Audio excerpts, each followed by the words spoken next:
մենք ունենք այդ խնդրը։ Ես ամեն օր բախվում եմ այդ խնդրի հետ։ Ես ամեն օր բախվում եմ այդ զարմացած արձագանքների հետ, զարմացած հայացքների հետ, զարմացած վերաբերմունքի հետ, որ ոնց տենց բան կա, տենց բան կա։ Մեզ էլի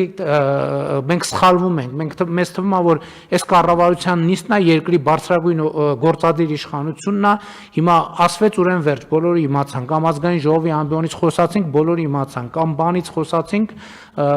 կամ ենթադրենք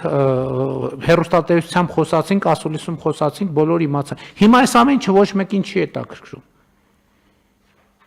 Հիմա բոլորին հետաքրքրում է, թե վարչապետ այս ժամացույցը որ կապել է, ով որտեղից է գողացել, քանի հատ ադամանդի քար կա մեջը ինչ միջուկային ռեակտոր է տեղադրված եւ այլն եւ այսպես շարունակ։ Սենց մի հատ բան դնենք, միլիարդներով դիտում կունենա, բայց որ մարդուն ասես քո բարեկեցությունը ապահովելու համար ենթակառուցվածք ենք ստեղծել,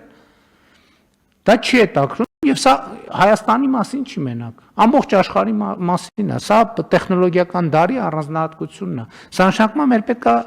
ջանք գործադրել, մեր գործը ինչ է, պետք է մարդկանց հետ շփվենք, այսինքն բոլոր ձեռնարկություն, ինչ որ խոսացիք, այն ինչ որ մենք պարզաբանեցինք,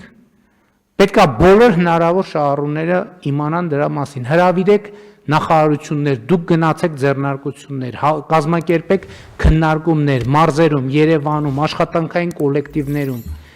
պետք է տանել այս հացնել մարդկանց, որովհետև սա մենակ ընկերությունների մասին չի, սա երկրի զարգացումը ապահովելու մասին է։ Մենք որոշումը կայացնում ենք դնում դարակը, որոշումը կայացնում ենք դնում դարակը։ Որոշումները պետք է մտնեն կյանք, որոշումները պետք է մտնեն կոնկրետ ոլորտներ, պետք է մարդկանց հետ խոսենք։ Եվ ես տենում եմ, մենք չենք կարողանում այս խնդիրը լուծել, չենք կարողանում։